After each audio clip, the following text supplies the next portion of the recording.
یہ بڑا مشکل کام ہے کیونکہ اس کی ایک حد ہے، لمٹ ہے۔ آپ اس حد کو اگر تجاوز کریں گے تو الوہیت میں اور خدا کی تعریف اور ہم تک جا پہنچیں گے۔ یعنی حضور کی شان کو آپ نے اتنا بڑھایا کہ خدا تک پہنچا دیا۔ اگر اس حد سے آپ پیچھے رہیں آخر جہاں کی بے ادبی اور گستاخی کا پہلو نکلے گا، تو لہذا نعت کہنے کے لیے حد میں چلنا پڑتا ہے۔ وہ حد شریعت کی حد ہے۔ بڑے بڑے شعراء اس حد کو نہ نبھا سکے اور شاعری میں نعت میں ان سے بے ادبی گستاخی کے پہلو نکلے۔ ایک اردو نعت گوئی کی بہت بڑا نام ہے مفتی محسن کافور، بھی بہت بڑے نعت گو شاعر گزرے ہیں۔ انہوں نے ایک سراپا لکھا جس میں حضور کے مبارک ہوئی کا ذکر ملتا ہے، اور اس کا ایک شعر ہے، اس کے اندر وہ لکھتے ہیں مفت حاضر ہے اگر اس کی یہ تدبیر نہیں، کھوٹے داموں بھی کہ یہ یوسف کی تصویر نہیں۔ یعنی اگرچہ فنی لحاظ سے دیکھا جائے تو یہ شعر آسمان کی بلندیوں کو چھو رہا ہے، لیکن اس کے اندر سیدنا یوسف علیہ السلام کی بے ادبی کا پہلو ہے۔ اسی طرح اعلیٰ حضرت فاضل بریلوی کو ایک شاعر نے اپنی نعت بھیجی کہ میں نے یہ نعت لکھی ہے، اس کی تصویر فرما دیں۔ اس نعت کا مطلب یعنی پہلا شعر یہ تھا کہ قبر درخت حضرت والا کے سامنے، یعنی حضور اکرم کی منقد خضرا کے سامنے درخت تھے اس زمانے حضور کے، تو شاعر ان کا تخیل پیش کرتے ہوئے کہتا ہے قبر درخت حضرت والا کے سامنے مجنوں کھڑا ہے خیمہ لیلا کے سامنے۔ اور حضرت نے کہا کہ اس شعر کا جو دوسرا مصرع ہے اس کے اندر بے ادبی ہے، آپ کا دو جہاں کو لیلا کے ساتھ تشبیہ دی جا رہی ہے اور آپ کی منقد خضرا کو خیمہ لیلا سے تشبیہ دی جا رہی ہے۔ یہ بارگاہ مصطفیٰ کی آداب کے خلاف ہے۔ اگر شعر کہنا ہے تو یہ انداز اختیار کرو، کب ہیں درخت حضرت والا کے سامنے خود سی کھڑے ہیں عرش اللہ کے سامنے۔ کیا رنگ کیا ڈھنگ آپ نے اختیار کیا۔ آپ کے سامنے ایک شاعر اپنی لکھی ہوئی نعت پڑھتا ہے جس سے ایک مصرع تھا شان یوسف جو پھٹی ہے تو اسی در سے پھٹی ہے۔ اعلیٰ حضرت نے فوری طور پہ اس شاعر کو روک دیا کہ میرے نبی کسی نبی کی شان کو گھٹانے کے لیے نہیں آئے، میرا نبی تو نبیوں کی شانوں کو بڑھانے کے لیے آیا ہے۔ اگر شعر لکھنا ہے تو یوں لکھ شان یوسف جو بڑی ہے اسی در سے بڑی ہے۔ متشم صاحب و حاضرین، نعت کے اندر شریعت کی پاسداری بڑی ضروری ہے۔ عموماً ہمارے لوگوں کا خیال ہے کہ اگر شعر لکھا جائے اور اس کے اندر شریعت کی پاسداری کی جائے تو شعر کا حسن نہیں رہتا، کیونکہ شعر کے اندر تخیل ہوتا ہے، اس کے اندر ایسی بات کرنی ہوتی ہے جو ایک اجنبی بات ہو، نادر بات ہو۔ عموماً یہ انداز ہے اگر شعر لکھا جائے بہتر شعر ہو تو اس میں شریعت کی پاسداری نہیں ہو سکتی۔ اعلیٰ حضرت فاضل بریلوی نے اس تصور کو رد کر دیا۔ آپ نے فرمایا میری نعتیں دیکھو، اس کے اندر شعروں کا حسن بھی برقرار رہے اور ساتھ شریعت کی پاسداری بھی موجود رہے۔ آپ ایک شعر ہے یہی بات کو بیان کرتے ہوئے آپ فرماتے کیوں کہے شعر وفا سے شرع دونوں کا حسن کیوں کرائے، لا اسے پیشے زمزمہ رضا کی یوں۔ کہا کہ جو کہے کہ شعر کے اندر شریعت کی پاسداری اور شعر حسن یہ دونوں اکٹھی چیزیں بیان وقت جمع نہیں ہو سکتی۔ فرمایا جو کہتا ہے اسے میری شاعری دکھا دو، میری نعتیں دکھا دو، ان نعتوں میں ان اشعار میں شریعت کی پاسداری بھی موجود ہے اور ساتھ شعروں کا حسن بھی موجود ہے۔ اعلیٰ حضرت فاضل بریلوی کی نعت گویا شریعت کی ترجمانی ہے، آپ کی نعت قرآن کی ترجمانی ہے، احادیث رسول کی ترجمانی ہے۔ اعلیٰ حضرت کی دو رباعیاں ہیں جس کے اندر آپ نے ہی دعویٰ کیا کہ میری شاعری قرآن و حدیث کی شاعری ہے، بلکہ میں نے تو نعتیں لکھنا نعتیں پڑھنا قرآن سے سیکھا ہے۔ آپ فرماتے ہوں نہایت اپنے کلام سے معزوز بجا ہے المنت للہ محفوظ، قرآن سے میں نے نعت گوئی سیکھی یعنی رہی احکام شریعت ملحوظ۔ آگے غور آپ کی رباعی آپ فرماتے ہیں میرا شاعری میرا دعویٰ نہ پیشہ مجھ کو، یہ میں شاعر پیشہ ور شاعر نہیں ہوں، پیشہ میرا شاعری ندامہ مجھ کو، ہاں شرع کا البتہ ہے جملہ مجھ کو کہ میں جو شاعری کرتا ہوں شریعت پیش کرتا ہوں۔ آگے کہا مولا کی ثنا میں حکم مولا کے خلاف لزینہ میں تصیر نہ بنایا مجھ کو. کیا مطلب؟ آپ فرماتے ہیں یہ کیسے ہو سکتا ہے کہ ادھر میں آقا دو جہاں کی تعریف کروں اور پھر آقا دو جہاں کے حکم کی خلاف ورزی کروں، آقا کی بے ادبی اور آپ کی شریعت کی پاسداری نہ کروں. آپ نے فرمایا کہ یوں ہوا کہ کوئی بادام کا حلوہ بنائے اور اس کے اندر کچھ نہیں ڈال دے تو گویا ایک چیز کو وہ خراب کر رہا ہے. تو ادھر آقا تو جہاں کی نازگوئی ہو اور اس کے اندر شریعت کی پاسداری نہ ہو، یہ نہیں ہو سکتا. متشم صاحب حاضرین، اعلیٰ حضرت فاضل بریلوی آپ عموماً فرمایا کرتے تھے کہ اگر نعتیں پڑھنی ہیں یا نعتیں سننی ہیں تو میرے چھوٹے بھائی حسن میاں کی نعتیں سنو اور مولانا کفایت علی کافی مراد آبادی کی نعتیں سنو، کیونکہ ان کی نعتیں شریعت محمدی کی میزان میں کھلی ہوئی ہوتی ہیں. جو یہ بات کرتے ہیں قرآن و حدیث کی روشنی میں کرتے ہیں. اعلیٰ حضرت فاضل بریلوی اگرچہ بہت بڑے شاعر تھے لیکن مولانا کفایت علی کافی مراد آبادی کو اپنے سے بڑا شاعر کہتے تھے. مولانا کفایت علی کافی مراد آبادی کا نام آپ نے سن رکھا ہوگا. آپ جنگ آزادی 1857 کی جنگ آزادی کے بہت بڑے مجاہد تھے اور انگریز نے آپ کو سولی پہ لٹکایا. جب آپ کو سولی پہ لٹکایا گیا اس وقت آپ کی زبان پہ یہ شعر تھا، نہ کوئی گل باقی رہے گا نہ چمن رہ جائے گا، پر رسول اللہ کا دین اعظم رہ جائے گا. تو یہ مولانا کفایت علی کافی مراد آبادی. اعلیٰ حضرت ان کے بارے کہتے ہیں کہ پرواز میں جب بدعت شاہ میں آؤں تا عرش کرے فکر رسا سے جاؤں.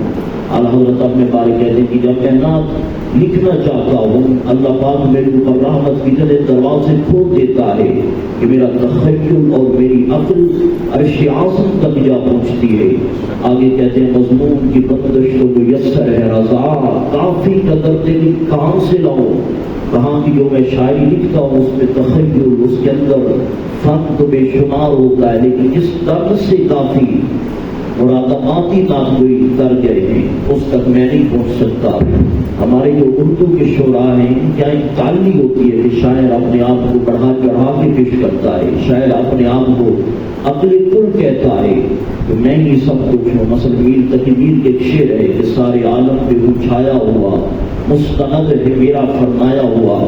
اعلیٰ حضرت کے ہاں بھی یہ رنگ ملتا ہے لیکن اس کو بطور تحدیث نعمت کے اللہ کے شکرانے کے طور پہ بیان کرتے ہیں کہ جو کچھ میرے پاس ہے یہ رب کی عطا ہے، یہ آقا جہاں صلی اللہ علیہ وسلم کی کرم نوازی ہے. مثلا اعلیٰ حضرت کی ربائی ہے، آپ فرماتے ہیں کہ مہکا ہے میرے بوئے دامن سے عالم، ہاں نغمہ شیری نہیں تلخی سے پہم. کیا مطلب کہ جو میں نعتیں لکھتا ہوں ان نعتوں کی خوشبو سے پورا عالم گونج رہا ہے. آگے کہا کافی سلطان نعت گویاں ہے رضا، انشاءاللہ میں ہوں وزیر اعظم. کیا مطلب کہ جب اردو کی جو نعت گوئی ہے اس کی تاریخ لکھی جائے گی، اگر لوگ لکھنے والے تاریخ دان نعت گوئی میں کسی کو امام اور بادشاہ کا رتبہ دیں گے تو وہ کفایت علی کافی مراد آبادی ہوں گے، اور میں احمد رضا کو وہ وزیر اعظم قرار دیں گے کہ نعت گوئی کا امام کفایت علی کافی مراد آبادی ہے تو نعت گوئی کا وزیر اعظم احمد رضا ہے. آپ نے یہ انداز اختیار کیا تحدیث نعمت کے طور پہ. مثلا ایک مقام پہ کہتے ہیں ملک سخن کی شاہی تم کو رضا مسلم، جس سمت آگے وہ سکے بٹھا دیے ہیں. ایک اور انداز میں اختیار کیا کہا کہتی ہیں یہی بلبلے باغ جنا کہ رضا کی طرح کوئی صبر بیان نہیں، ہند میں واصف شاہی ہوگا مجھے شوقی قبا رضا کی قسم. کیا مطلب کہ جنت کی بلبلیں بھی کہتی ہیں کہ پورے ہندوستان میں جس انداز کی احمد رضا نے نعتیں لکھی ہیں اس انداز اور اس رنگ ڈھنگ میں کسی اور کو نعت لکھنے کی توفیق نصیب نہیں ہو سکی. بس مزید 2-3 باتیں آپ کی گوش گزار کر کے بعد اختتام کی طرف لاتا ہوں. اعلیٰ حضرت فاضل بریلوی کی شاعری قرآن حدیث کا نچوڑ ہے، یعنی اگر کوئی بات قرآن میں موجود ہے حدیث میں موجود ہے تو آپ اس بات کو اپنے اشعار کے روپ میں پیش کرتے ہیں، اس کو اشعار کا روپ دیتے ہیں، لباس پہناتے ہیں. مثلاً قرآن مجید فرقان حمید میں آقا دو جہاں کی شہر بطحا کی قسم اٹھائی گئی، آپ کے زلف عنقریب کی قسم اٹھائی گئی، آپ کے شہر مکہ کی قسم اٹھائی گئی، اور آپ کے اخلاق کو اللہ نے خلق عظیم قرار دیا۔ اعلیٰ حضرت اسی چیز کو اپنے اشعار میں بیان کیا، کہا ہے کلام الہی میں شمس و ضحا تیرے چہرے پر فضا کی قسم، قسم شب تار میں راز یہ تھا کہ حبیب کی زلف خدا کی قسم، وہ خدا نے ہے مرتبہ تجھ کو دیا، نہ کسی کو ملے نہ کسی کو ملا، کہ کھائی کلام مجید نے شاہاں تیرے شعر و کلام و بقا کی قسم۔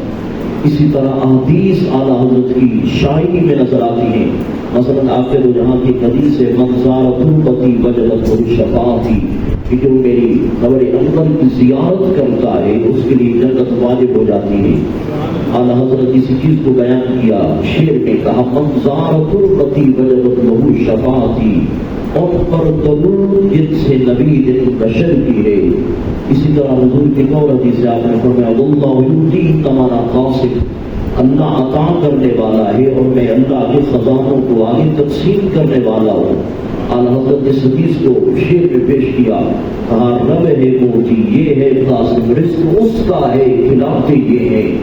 اسی طرح حضور اکرم ایک اور فرمان ہے، آپ نے فرمایا ناصری رسول اللہ صلی اللہ علیہ وسلم کہ آقا سے جب بھی جس نے جو مانگا آپ نے ہر مانگنے والے کو عطا کیا، کبھی آگے سے انکار نہیں فرمایا کہ نہیں دوں گا۔ اب یہ جو حدیث کا یہ ایک تصور ہے، اعلیٰ حضرت نے اس کو اپنے اشعار میں پیش کیا کہ آقا سے جو مانگا گیا آپ نے کبھی انکار نہیں کیا، لا نہیں کہا، یہ نہیں فرمایا نہیں دوں گا۔ اعلیٰ حضرت نے اس حدیث کو کس طرح اپنے اشعار میں ڈالا، سنی ایک شعر آپ کا ہے، واہ کیا دود و گرم ہے شاہ بطحا تیرا، نہیں سنتا ہی نہیں مانگنے والا تیرا۔ اسی تصور کو اور شعر میں بیان کیا کہ ہم بھکاری وہ غریب ان کا خدا ان سے فضوں، اور نہ کہنا نہیں عادت رسول اللہ کی، اور نہ کہنا نہیں عادت رسول اللہ کی، کہ آقا سے جب بھی مانگا جاتا ہے تو آپ آگے سے نہیں فرماتے۔ ایک دور سے نئی تصور پیش کیا، کہا مانگیں گے مانگے جائیں گے وہ مانگی پائیں گے، سرکار میں نہ لا ہے نہ حاجت اگر کی ہے۔ اس طرح بے شمار حدیث، مثلا ایک اور حضرت ام المومنین حضرت خدیجہ الکبریٰ کے حوالے سے کہ آپ کو جہاں جب غار حرا میں ہوتے تو اپنی خدیجہ الکبریٰ آپ کو جہاں کے لیے کھانا اپنے گھر سے بنا کر پیش کرتی۔ ایک دن آپ کھانا پیش کرنے کی پہاڑی کے اوپر سے جا رہی تھی، آگے سے جبریل آقا کی بارگاہ میں آئے اور جبریل نے عرض کی یا رسول اللہ امی خدیجہ الکبریٰ آ رہی ہے، آپ کی زوجہ محترمہ آ رہی ہے، جب وہ آئیں تو میری طرف سے بھی اور اللہ کی طرف سے بھی انہیں سلام پیش کرنا۔ اور آگے کہا بشرھا ببیت فی الجنۃ من قصب لا صحب لا نصب، جب وہ آئیں تو انہیں بشارت دینا کہ اللہ پاک آپ کو جنت الفردوس میں ایسا مکان عطا کرے گا جس کا گھر موتیوں کا بنا ہوگا، اس میں نہ تھکاوٹ ہوگی نہ شور شرابہ ہوگا۔ اب یہ جو ایک حدیث ہے اس کو اعلیٰ حضرت نے کس انداز سے اپنے اشعار میں پیش کیا، سنیے۔ آپ فرماتے ہیں عرش سے جس پہ تسلیم نازل ہوئی اس سرائے سلامت پہ لاکھ السلام، مقصدوں من قصب لا صخب، ایسے پرشک کی زینت پہ لاکھ السلام۔ اعلیٰ حضرت فاضل بریلوی کے زمانے میں بڑے بڑے شعراء نوابوں کے، چودھریوں کے، سلطانوں کے قصیدے لکھتے تھے اور وہ بدلے میں انہیں انعام دیتے تھے۔ تو کسی بھی اعلیٰ حضرت کو کہا کہ فلاں نواب بڑا علماء کا قدردان ہے، آپ اس کا قصیدہ لکھیں، وہ آپ کو بدلے میں انعام دے گا۔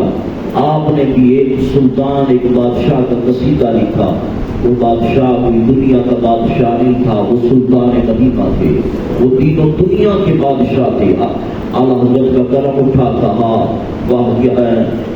وہ کمال حسن حضور ہے کہ گمان نفس جہاں نہیں، کہ یہ پھول خار سے دور ہے، یہ شمع کے دھواں نہیں۔ اس کا مقطع آخری شعر کیا ہے، کرو مدار تو رضا پڑے اس بلا میں میری بلا، میں گدا ہوں اپنے کریم کا، میرا دین پارہ گاہ نہیں، میں آمد رضا مصطفیٰ کی دہلیز اور آپ کے در کا گدا ہو، میں روٹی کے ٹکڑوں پر بک جاؤں، کسی نواب اور کسی چودھری اور کسی وڈیرے کی شان کا میں احمد رضا قصیدہ لکھوں، میں قصیدہ لکھوں گا تو مصطفیٰ کریم صلی اللہ علیہ وسلم کے لکھوں گا۔ اعلیٰ حضرت کی شاعری کو بہت پہلو ہے، آخری پہلو آپ عموماً سلام رضا سنتے ہیں، مصطفیٰ جان رحمت بلاک السلام، یہ جو سلام ہے یہ دراصل آقا کی منظور سیرت نگاری ہے۔ سیرت کیا ہوتی ہے؟ جس میں آقا کی ولادت کا ذکر ہو، آقا کے معجزات کا ذکر ہو، آقا کے حسن و جمال کا ذکر ہو، آقا کے اصحاب کا ذکر ہو، آپ کی اہل بیت اطہار کا ذکر ہو۔ ایک شعر اس کا میں آپ کو سنا کے بعد ختم کرتا ہوں۔ اعلیٰ حضرت نے آقا کی ولادت کی بات کی، کہا جس سہانی گھڑی چمکا طیبہ کا چاند، اس دل افروز سامت پہ لاکھوں سلام۔ آقا دو جہاں کے معجزات کی بات کی، کہا صاحب رجعت شمس و شق القمر، نائب دست قدرت پہ لاکھوں سلام۔ قیامت کے دن آقا کے ہاتھ میں حمد کا جھنڈا ہوگا، اس کو بیان کرتے ہوئے کہا جس کے زیر لوا آدم و مقصبہ، اس سزائے سیادت پہ لاکھوں سلام۔ آقا کا حسن اعلیٰ حضرت نے ساری کے بابوں سے لے کے پاؤں کے تلووں تک ایک ایک آقا کے حسن کا نام لے کے اس پر درود لکھا ہے، وہ تو نہیں سناتا، بس خود کا ذکر، وہ کرم کی گھٹا ویسوے مشکسا لکائے ابر رحمت بلاکھوں سلام، اور تلووں کا ذکر کیا، کہا ہے قرآن نے جس کی خاک گزر کی قسم، مصطفی پاک حرمت بلاکھوں سلام۔ آقا کی آل بیت اطہار کا ذکر کیا، کہا بارہائے صحف ہن جہائے درست، آل بیت نبویہ پہ لاکھوں سلام۔ حضرت فاطمہ زہرا کی چوکھٹ پہ سلام پیش کیا، فرماتے ہیں اس بطول جگر پارہ رسول اجلا عفت پہ لاکھوں سلام۔ جس کا تک نہ دیکھا ماں ہو بیر نے، اس ردائے نصاحت پہ لاکھوں سلام۔ امی عائشہ الصدیقہ کے بارگاہ میں سلام پیش کیا، کہا بنت صدیق کرم جان نبی، اس حریم برات پہ لاکھوں سلام۔ یعنی صورت نور ہے جن کی گواہ، ان کی پرنور صورت پہ لاکھوں سلام۔ سیدنا صدیق اکبر کی بارگاہ میں سلام پیش کیا، کہا سایہ مصطفیٰ ماہ صفا، عز و نازک خلافت پہ لاکھوں سلام۔ فاروق اعظم کی بارگاہ میں سلام پیش کیا، کہا وہ عمر جس کی آداب ہے شہدہ سفر، اس خدا دوست حضرت پہ لاکھوں سلام۔ حضرت عثمان کی بارگاہ میں سلام عقیدت پیش کیا، کہا وہ زاہد مسجد احمدی پر درود دولت جیش و عسرت پہ لاکھوں سلام۔ حضرت علی المرتضیٰ کی بارگاہ میں سلام پیش کیا، کہا وہ مرتضیٰ شیر ہمدشت الشہید ساتیے شیر و شربت پہ لاکھوں سلام۔ اور آخر پہ کہا کہ قیامت کا دن ہوگا، آقا کی بارگاہ میں ہر ایک سلام بھیج رہا ہوگا، تو فرشتے مجھے بھی کہیں گے احمد رضا تو بھی آقا کی بارگاہ میں سلام بھیج، مجھ سے خدمت کے قدسی کہیں ہاں رضا مصطفیٰ جان رحمت پہ لاکھوں سلام۔ تمام حضرات ایک بار صورت